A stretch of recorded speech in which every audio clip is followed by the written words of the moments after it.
Alright, so topic of discussion today is... Steins Gate review.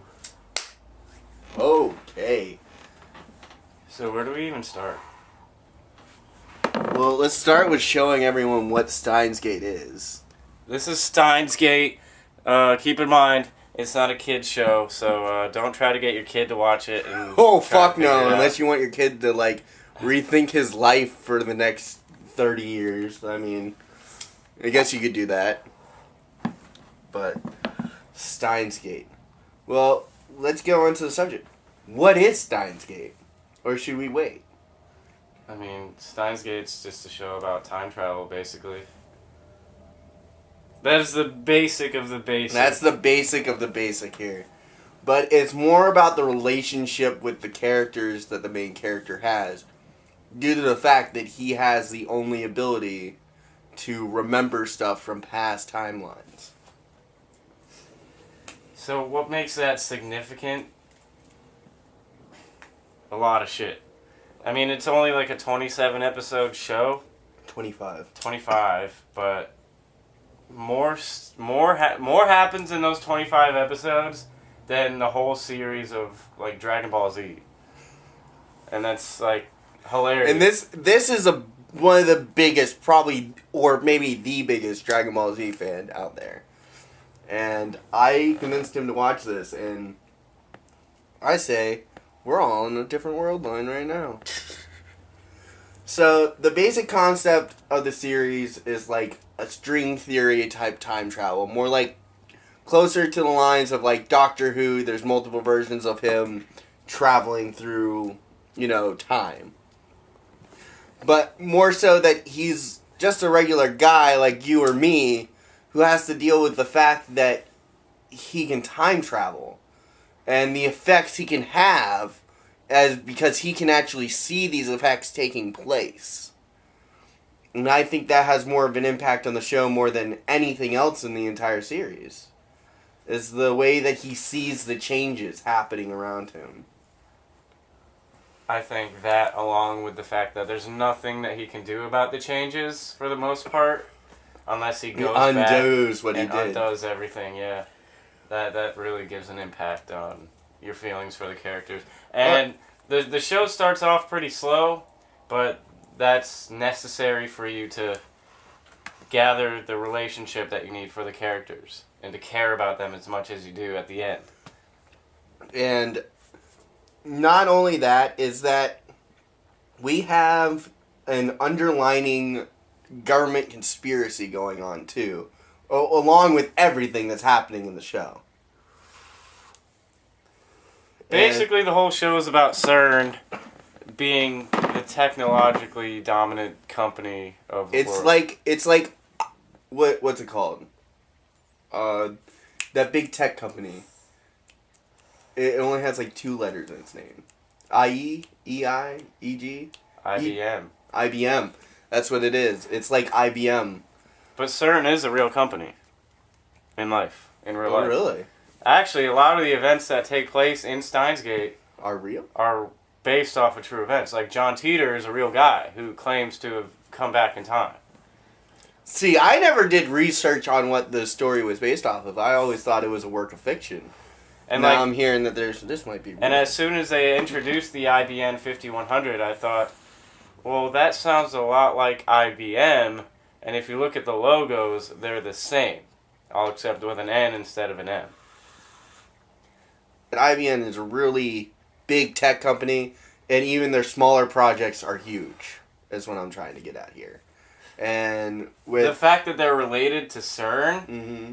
in the show, and the conspiracies that go along with it, make it so much more interesting that it makes you think, what's going on in real life? Yeah. Are there other world lines? Have people actually come back in time and like altered the past and made it so we can't really remember other events? Well, I want to go into spoiler territory here. Spoiler territory. Spoiler alert! Spoiler alert, huge. So, the anime starts where it ends.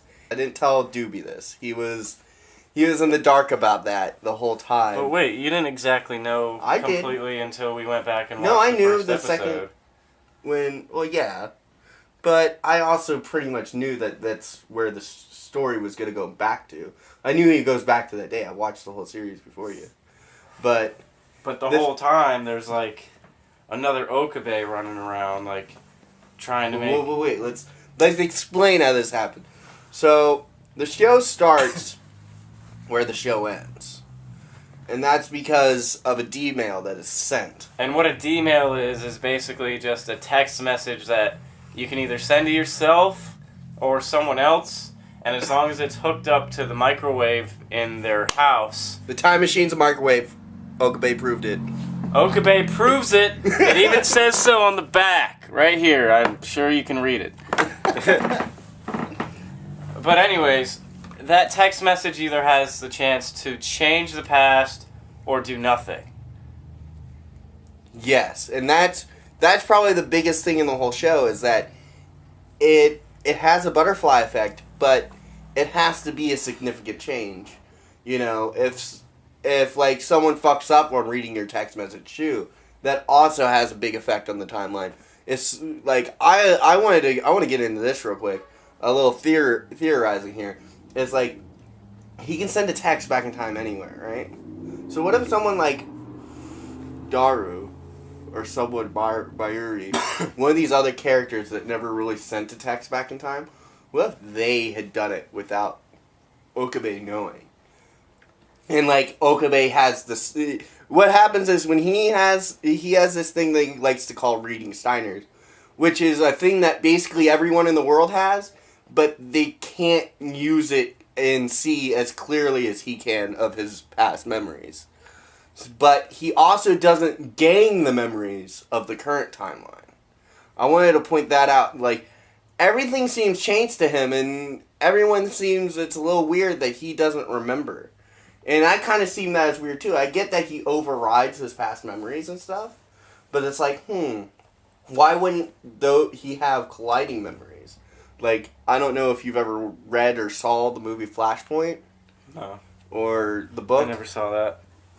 Well, in it, Barry Allen traveled back in time, saved his mother, which in turn changed his entire timeline where he doesn't become the Flash.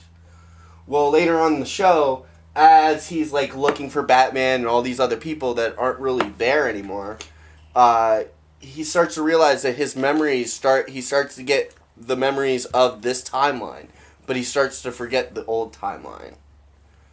Yeah, and that's what I always thought was weird. It's just like, how does Okabe not remember the other timeline? Wouldn't he, like, being in that timeline long enough, he would gain the memories? Because then that's like, if you had a conversation with Okabe on this timeline, and you wouldn't have that conversation with him on another, but he came back to this timeline, and he doesn't remember ever having this conversation. You know? Well, there were certain points where he would go back in time, and he'd be stunned and standing there and wondering what the hell's going on. And Mayuri would just say something like, "Oh, don't you remember? You ran over to the door and said, 'Oh, the organization has come upon us,' and then you... something. You picked up your phone, and then all of a sudden, you just stopped moving. So I feel like everything else up to that point was the same, except for a few minor details that he doesn't remember, maybe. Well, since we're on like the point of the ending, so the ending is he has to save Kurisu's life, because Mayuri's dying throughout most of the series, and he's trying to change the world line to one where she basically doesn't die. And in order to do that, he basically has to give up his girlfriend. I mean, it's pretty obvious after you get to that point in the show.